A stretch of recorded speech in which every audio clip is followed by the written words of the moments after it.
Eestikeelsele õppele üleminek on olnud hästi laetud teema Eesti poliitikas. Tänane 60-40 süsteem ei ole ka paljude jaoks rahuldav, teistele arvavad, seda on liiga palju. Kui me seda tänast olukorda vaatame, et kas see reform rakendus õigesti või on meil veel pikk tee minna? Ma arvan, et see reform konkreetselt rakendus päris hästi, aga kui nüüd vaadata selle teepikkust, siis praegu kehtib ju seadus ainult gümnaasiumiastme kohta.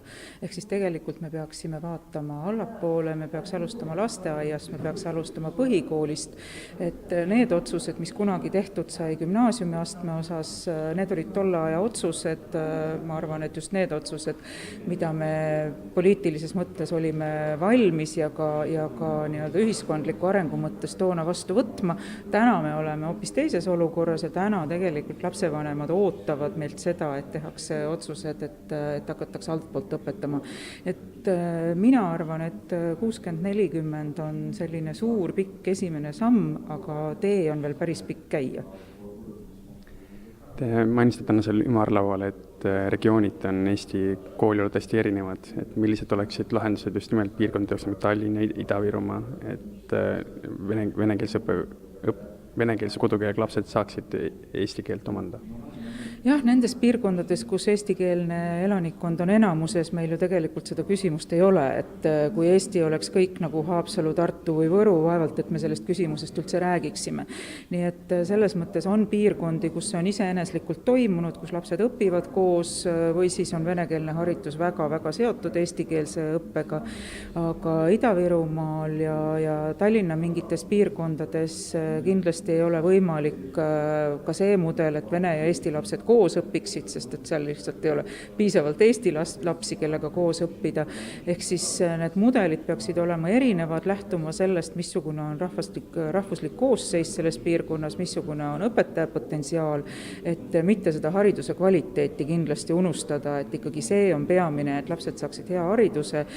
Keel on siin vahend, aga kindlasti keel on vahend ka Eesti ühiskonnas toimetulekuks, nii et me ei saa seda teisejärguliseks pidada.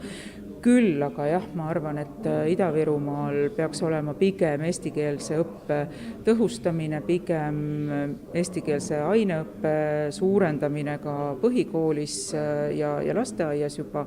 Nii et selles mõttes neid mudelid peab läbi mängima vastavalt piirkonnale ja ka selle ressurssidele. Nii et kui poliitikute eesmärk on pakkuda seda ühte lauset, mis kõik kõnetaks, et see eesmärk paika panna, et siis tulevikus teie näete Eestit kui haridusemelt hästi eripalgelist riiki? Ei, ma arvan, et see ühislause on ikkagi olemas. Ühislause on ikkagi see, et meil oleks hea kvaliteetne eestikeelne haridus. Lihtsalt see, kuidas sinnani jõuda eri piirkondades on erinev. Eesmärk on üks ja ma arvan, et eesmärk on üks tegelikult kõigil. Et nüüd lihtsalt see arusaam, et mis on need meetodid, mis on need vahendid, kuidas sinna jõuda, et see on. Nii et selles mõttes mina arvan, et meil tegelikult on üsna ühtne Eesti haridussüsteem, meil on üks riiklik õppekava, et nüüd on meil see keeleline lõhe vaja ületada, aga ühisosa on täiesti olemas. Tänasel ümarlaual viitas Mihhail Kõlvart ühele uuringule, mis näitas, et võõrkeeles õppimine siis mõjutab ka õppe kvaliteeti ja teadmiste omandamist. Et kas on tõsine oht teine? See uuring konkreetne on väga konkreetses olukorras, ehk siis tõesti vene õpilased, kes siin 5-6 aastat tagasi õppisid eestikeelses koolis.